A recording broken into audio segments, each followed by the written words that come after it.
নমস্কার বন্ধুরা, আমি শুভ্রনীল। 10ই জুন ছবিটা বহু প্রতীক্ষিত, আমরা জানি অনেক দিন ধরে ঝুলে রয়েছে। ইনফ্যাক্ট ছবিটা তোমরা অপেক্ষায় রয়েছো কবে আসবে কবে আসবে, ডিলে হয়েছে, সবকিছুই হয়েছে। থ্রিলার রোমান্টিক ঘরানার ছবি এবং সিনেমা বহুদিন পর সৌমিত্রিষার। অ্যাকচুয়ালি মাঝখানে কালরাত্রি গেলেও লাস্ট ছবি, লাস্ট সেই অর্থে কাজ এসেছিল দেবদার সাথে ডিসেম্বর মাসে প্রধান, এটা 1 বছর হয়ে গেল।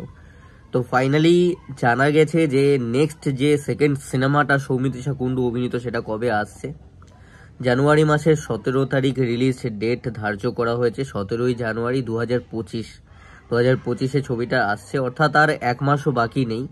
শুধু রিকোয়েস্ট থাকবে যে যেভাবে প্রধান দেখতে গেছিলে, অনেকেই তো সৌমিত্রিষার জন্য টিকিট কেটে শুধু গেছিলে, এই ছবিটার ক্ষেত্রে অবশ্যই যাবে এবং বেশি বেশি করে যেও। রেসপন্সিবিলিটি কিন্তু এবার অনেক বেশি, কারণ সেখানে সুপারস্টার দেব বলে একজন ছিলেন, এখানে কিন্তু সৌমিত্রিষা ভিত্তিক। এটা খুব সত্যি কথা, একটা 22 বছরের মেয়ের ওপর কিন্তু পুরোটা নির্ভর করছে। সো তোমরা যদি চাও পরবর্তীতে রিপিট হোক, তোমরা সিনেমা হলে গিয়ে দেখবে এবং লোককে অবশ্যই এখন থেকে বলো যেন এরকম একটা সিনেমা আসছে এবং সেটা যেন লোকে সিনেমা হলে গিয়ে দেখে। এবং যারা ফ্যান্সরা রয়েছে তাদেরকে রেসপন্সিবিলিটি নিতে হবে।